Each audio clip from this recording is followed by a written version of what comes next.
You clearly belong in the writer's room on a sitcom." "Oh, it's funny until it happens," Ruby said darkly. "Just wait until you're actually on fire, and then we'll see what you think." The choreographer, a young woman named Honey, swept into the room, and they all spent the next hour whirling and sweating, trying to learn the moves. True to her word, Ruby didn't take to the dance easily. She had a hard time learning the steps, and then, even when she seemed to have it, odd things kept going wrong for her. At one point, a janitor entered the room just as Ruby was pirouetting stage left, and she careened into him, sending aluminum cans from the recycling bin he carried jangling across the stage. A few minutes later, she inexplicably tripped over her own feet and wound up ripping her rehearsal skirt. By the time the choreographer released them for wardrobe and makeup, Margot was feeling worried for her friend. She had just put an arm around her and was about to ask how she was feeling when Regina and her minions breezed past. "Jesus, what a disaster," the one who always seemed to have an updo sniffed. "Careful, she'll knock you over, too," Regina laughed. Margot led Ruby quietly away. "Are you okay?" she asked. Ruby nodded, her chestnut curls bouncing along in agreement. But her eyes were brimming with tears. "Listen," Margot said, "you have to concentrate on the guy, okay? Don't think about your feet. Don't think about what could go wrong. Just look into his eyes and let him lead you. He's got nice eyes, so it won't be hard." "Do you think they'll even let him dance with me?" Ruby moaned. "If I break his legs, he won't be able to do the rest of the show." "First of all, have you seen him?" Margot asked. "His legs are the size of tree trunks. I don't think you can break them." Ruby smiled in spite of herself. "Secondly, I hate to say it, but shows like this one court disaster," Margot added. "So if something goes wrong, just remember, it means guaranteed screen time. There are worse things than to be an underdog audience favorite."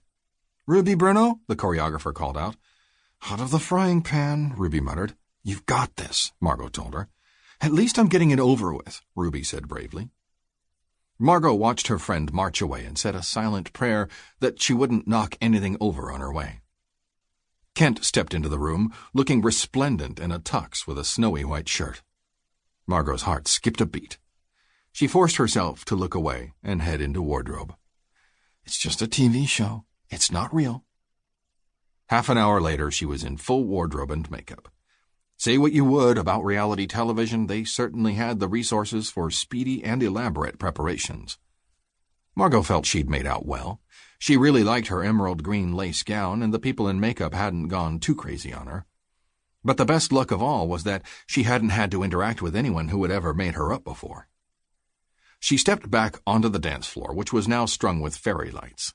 Rose petals had been sprinkled on the floor. Kent stood at the center of the space. Though all eyes were on him, he wore his usual relaxed expression. Ruby was nowhere to be seen, but Margot assumed they had set up the lights based on her and then sent her to wardrobe as the others were finishing makeup. Sure enough, Ruby appeared at just that moment. She looked absolutely lovely in a pale lavender dress. Kent smiled and held his hands out to Ruby. Margot was shocked to feel a momentary surge of jealousy. "That's my friend, and he's just an alien who wants to be on TV," she told herself firmly.